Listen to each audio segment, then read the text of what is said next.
Quanto ha inciso la provincia nella scelta dei candidati per queste elezioni? Beh, i candidati passano comunque attraverso, il direttivo provinciale.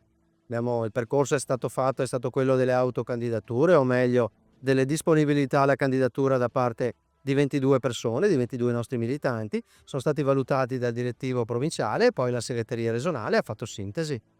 Per cui tutte le voci che dicono che sono candidati calati dall'alto, da Roma, dalla segreteria nazionale? Vabbè, calati da Roma proprio assolutamente no, ma nell'ambito delle dinamiche della regolarità delle dinamiche vengono appunto, seguiti i percorsi che sono quelli che ho appena detto. Anche la segreteria regionale ha la possibilità di dire la sua, lo sappiamo perfettamente e l'ha detta in questo caso. Il fatto che Luca Zaia ora debba far scrivere il suo nome, come è stato preso dalla segreteria regionale?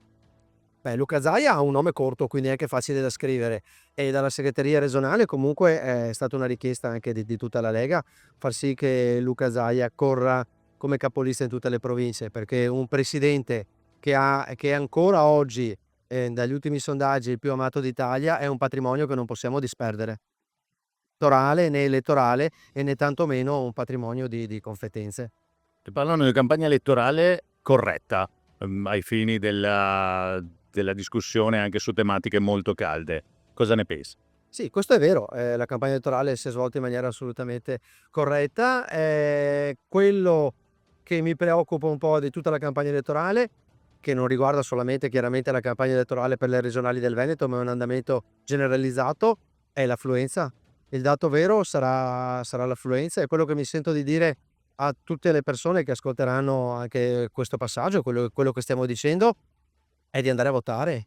Andate a votare, votate per chi volete, perché magari ognuno ha le proprie idee, ma votate per chi volete, ma andate a votare, perché il voto è l'esercizio di democrazia e la politica è tanto più forte quanto ha il peso della responsabilità dei voti che gli arrivano, e questo arriva solamente dall'affluenza al voto. Tanti, affermano che questa scelta delle preferenze porta a un'indecisione, per cui a un: "Non vado a votare perché non so chi preferì". No, ma assolutamente questo non deve essere. I candidati sono tanti, ognuno sceglie il candidato che vuole, può anche, se non ha preferenze particolari, mettere solo la croce sui simboli, ma è un ulteriore elemento di democrazia poter scegliere un proprio rappresentante direttamente. A volte ci si lamenta del fatto che non si possono mettere le preferenze perché i candidati sono stati scelti dalle segreterie nazionali. Questa volta nelle elezioni regionali le preferenze ci sono ed è un grande esercizio di democrazia, quindi mi sento di dire a tutti di esercitarlo. Il primo sono io, poi tanti altri pensano che anche le politiche, cioè le nazionali, dovrebbero essere fatte con la preferenza. Ma ci sta assolutamente. Dopo le preferenze, sono, come dicevamo prima, l'esercizio di democrazia. Poi è chiaro che le liste con un numero ristretto di persone vengono comunque fatte dai partiti che, insomma, fanno delle selezioni in funzione di competenza e di capacità di voto, ma poi l'ultimo esercizio finale, quindi quello di mettere un nome, è anche un segno di rappresentatività democratica e assolutamente sono favorevole anch'io. A tutti i candidati chiediamo una cosa: cos'è la primissima cosa che farebbe se fosse eletto?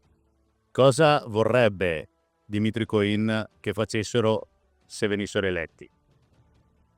I candidati una volta eletti devono ritornare, o meglio devono continuare a stare in mezzo alla gente, perché, noi esercitiamo la democrazia ed esercitiamo bene il ruolo che abbiamo, e io sono parlamentare, solamente nel momento in cui non ci chiudiamo negli uffici di palazzo, e quindi abbiamo un perimetro circoscritto a quello che è la burocrazia di palazzo, ma abbiamo costantemente la sensibilità delle persone, perché solo questo è il vero. Noi siamo i rappresentanti del popolo, non siamo i rappresentanti delle istituzioni, siamo i rappresentanti del popolo nelle istituzioni, non viceversa.